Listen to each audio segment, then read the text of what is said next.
सुबह सुबह मोहल्ले में कोहराम मच गया। गुप्ता अंकल की 13 साल की बेटी का बलात्कार हो गया। सब अपना अपना काम छोड़ छाड़ कर बस देखने पहुंच रहे थे। 2 दिन से गायब थी। FIR लिखवाया था, पर क्या कहे, अगर पुलिस सही समय पर काम करती तो बलात्कार जैसे घिनौने अपराध होते ही क्यों। 2 दिन बाद मिली भी तो किस हालात में। बच्ची की हालत नाजुक थी, हॉस्पिटल में एडमिट करवाया गया। सबके चेहरे पर चिंता और नजरों में एक भय सा नजर आ रहा था। बात ही कुछ ऐसी थी, कल तक जो खबरें लोग टीवी अखबारों में देखा करते थे वो अपराध अब लोगों के घरों तक आ गया है। माँ बाप और बच्चियां सहमी सहमी सी रहने लगी है। क्या पता कल किसका नंबर हो। जब भी बलात्कार जैसा कोई सघन्य अपराध होता है तो कुछ दिन नेता लोगों को राजनीतिक रोटियां सेकने का मौका मिल जाता है। छात्रों को एक नया मुद्दा मिल जाता है अपना पावर दिखाने का।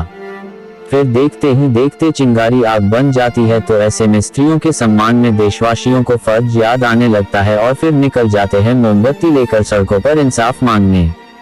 पहले तो इंसाफ मिलेगा नहीं, और जब मिलेगा भी तो टुकड़ों में। ये तो हमारे देश की महानता है। और क्या कहे, कुछ लोग इंसाफ मांगेंगे तो कुछ लोग उल्टा लड़कियों पर ही लांछनीय आरोप लगाना शुरू कर देंगे। उनके पहरावे को लेकर, उनके चाल चलन और आखिरी में खानदान पर जितने भी अभद्र आरोप होंगे सब लगा देंगे। जैसे आरोप लगाने के लिए सरकार उन्हें इसके बदले इनाम देती है। बलात्कार कोई नया या पहली बार नहीं हुआ है जो इतना हैरान हुआ जाए। ये हर दिन हर पल होता रहता है। सोचने वाली बात तो ये है कि कितनी घटनाओं के बारे में तो हमें पता भी नहीं चलता और न ही उन्हें कोई इंसाफ ही मिल पाता है। बात अगर मेरी की जाए तो मुझे पता ही नहीं बलात्कार क्या है। पता भी कैसे चले, जब से होश संभाला है तब से इस नाम से परिचित हूँ, पर समझ में नहीं आता कि आखिर होता क्या है। मुझे आज भी याद है, मैं उस समय महज 7 साल की थी जब मेरे पापा के चचेरे भाई आए थे नौकरी करने, और वो हमारे ही घर पर रहते थे। घर छोटा होने के वजह से अक्सर अंकल मुझे अपने पास ही सुला लेते थे, और फिर रात को वो कभी मेरा हाथ अपने प्राइवेट पार्ट पर रखते थे तो कभी मेरी टांगों को इस तरह अपने कमर कर रखते कि उनका प्राइवेट पार्ट मेरे प्राइवेट पार्ट पर आसानी से छूता रहता था। कभी कभी तो कुछ हल्की हल्की रगड़ सी भी महसूस होती थी मेरे टांगों के बीच।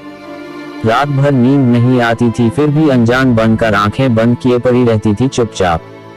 उस समय उतनी समझ नहीं थी, फिर भी गंदा बहुत लगता था और उतनी ही गुस्सा भी आती थी। मैं रोज सोते वक्त कहती मुझे मम्मी के पास सोना है, रोने लगती, पर चाचा के प्यार के आगे मम्मी पापा को कभी उनकी वो घटिया हरकत दिखी ही नहीं, और मैं हर रात उसी तरह उनकी इस कुकर्म का शिकार होती रही। ये तो अच्छा हुआ कि 1 साल के अंदर ही अंदर वो दूसरे शहर चले गए। अब मुझे ये लगता है क्या वो बलात्कार था जो हर रात मेरे साथ होता था, जिसमें ना चीख सकती थी ना ही किसी को बता सकती थी, जिसे माँ बाप ने कभी देखना ही नहीं चाहा, या उसे समझूं जो मेरे मामा के घर पर उस टैंकर वाले ने किया था। मैंने जब जबरदस्ती उस पर बैठने की जिद की थी तब खेत जोतते वक्त वो बार बार मेरे सीने को टच कर रहा था। उम्र 11 से 12 के आसपास थी। जवानी की पहली सीढ़ी को चढ़ना शुरू ही किया था। सीने के उभार ऊपर उठने लगे थे। उस समय भी उतनी अक्ल न थी कि यूं अजनबियों के साथ जाना ठीक नहीं। वो आदमी बार बार मेरे सीने को छू ही लेता, और एक बार तो उसने मेरे उस छोटे से उभार को ऐसा दबा दिया कि मैं दर्द से काम उठी में बीच में ही ट्रैक्टर को रुकवा कर भाग आई, और ऐसी भागी कि सीधा घर में ही आकर रुकी, पर उस टाइम भी हिम्मत ना हुई किसी को कुछ भी बताने की। तब से आज तक मैं कभी भी किसी अजनबी के साथ अकेले में कभी नहीं रही हूँ। पर अब सोचती हूँ क्या वो बलात्कार था? अगर वो सच में बलात्कार था तो किसी को पता क्यों नहीं चला? क्यों लोग मेरे परेशानियों को नहीं देख पा रहे थे? क्यों कोई मेरे कमजोरियों को नहीं पकड़ पा रहा था? मैं अक्सर जब अपने ऊपर हुए इन घटनाओं को याद करती हूँ तो सहज जाती हूँ। डर सा लगता है हर एक साए से। मुझे वो घटना भी याद है जब मैं 10वीं में एनुअल प्रोग्राम के लिए वायलिन सीखने जाती थी। क्लास खत्म होने के बाद वायलिन वाले सर मुझे पास बुलाकर मेरे गालों पर किस किया करते थे। उनके किस करने का तरीका बिल्कुल भी अच्छा ना लगता मुझे, और जब मना करो तो कहते बेटा तुम बहुत क्यूट हो, और क्यूट लोगों को कोई भी किस कर सकता है। कई बार सोचती थी प्रिंसिपल से बता दूं, पर हिम्मत जब अपने दोस्तों से बताने की ना हुई तो प्रिंसिपल को कैसे बताती। पर धीरे धीरे उनका बिहेवियर चेंज होने लगा। वो मुझे अजीब तरह से छूने लगे थे। एक शाम अकेली पाकर फोर्सफुली उन्होंने मेरे होठों पर इतना जोर से काटा कि मैं चीख पड़ी और मेरी आवाज को एक मैम ने सुन लिया। और दुर्भाग्य भी देखो, स्कूल की बदनामी ना हो इसलिए बात को प्रिंसिपल रूम में ही दबा दिया गया और मुझे सख्त हिदायत दी गई कि मैं घर पर इसका जिक्र ना करूं। इस घटना को याद करके दिमाग में एक ही सवाल कौंधता है, क्या उस सर का किस करना बलात्कार था? अगर वो बलात्कार था तो उस सर को कोई सजा क्यों नहीं मिली? क्यों बात को यूं ही प्रिंसिपल के रूम में रफा दफा कर दिया? ये सब तो बाहरी बातें थी। सुना तो है घर में भी बलात्कार होता है, अगर ऐसा है तो मेरे साथ भी बलात्कार हुआ है। हाँ, ये बात मेरे चचेरे भाई की है। जब मैं गर्मी में गांव गई थी तब अक्सर पूरी फैमिली छत पर सब साथ में ही सोती थी, तो रात को एक साथ छत पर सोने का वो पूरा फायदा उठा लेता था। आधी रात को उसका हाथ मेरे जिस्म को टटोलता रहता था और दिन में शक्ल ऐसी बना लेता जैसे रात को कुछ हुआ ही ना हो। पहले तो लगा नींद में होऊंगा, पर शक यकीन में तब बदल गया जब मैं कहीं और सोती तो वो भी रात को वही आ जाता। अब रात भर मैं जगने लगी थी, नींद थी कि कोसों दूर। अगर ये बात किसी से कहती तो कोई मेरी बातों पर यकीन करता। तंग आकर मैं अकेली कमरे में सोने लगी। कुछ रातें आराम से गुजरी, मैंने भी चैन की सांस ली। पर एक रात मुझे एहसास हुआ कोई मेरी पैंटी खोल रहा है। मुझे लगा शायद मैं सपना देख रही हूँ, पर जब आंखें खुली तो बगल में मेरा वही चचेरा भाई था और उसका बायां हाथ मेरे पीछे के साइड पैंटी में था।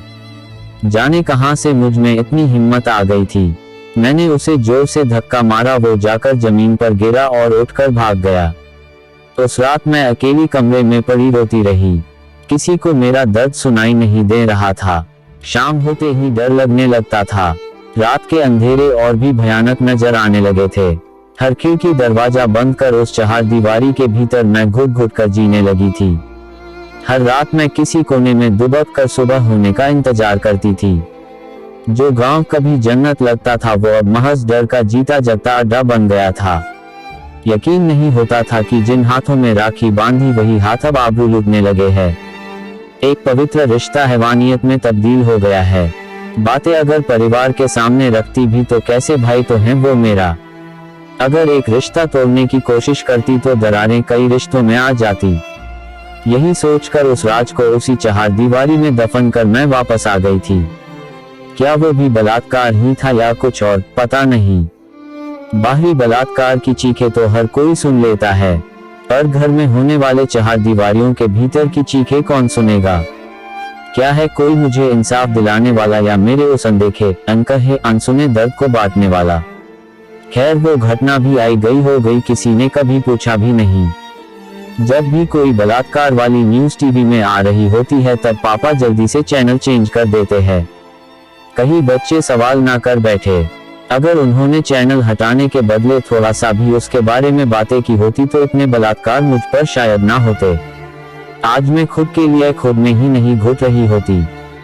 काश मम्मी ने कभी थोड़ा सा सचेत किया होता इन सब के बारे में तो आज मैं सच बताने की हिम्मत कर पाती। यूं अंदर ही अंदर ना तड़पती। बलात्कार में कहीं ना कहीं एक अहम भूमिका वो माँ बाप भी निभा जाते हैं, जो आज भी सेक्स, रेप या इसके अगेंस्ट खुलकर बातें नहीं कर पाते। बच्चों को सही गलत का अंतर नहीं बता पाते, सेक्सुअली हरेसमेंट को सही तरीके से नहीं समझा पाते या सामने हो रहे घटनाओं को देख नहीं पाते।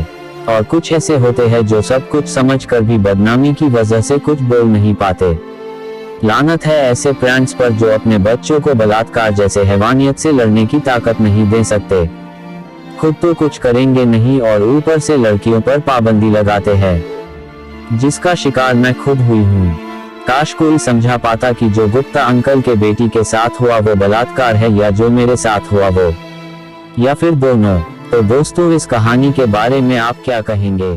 कमेंट जरूर करें।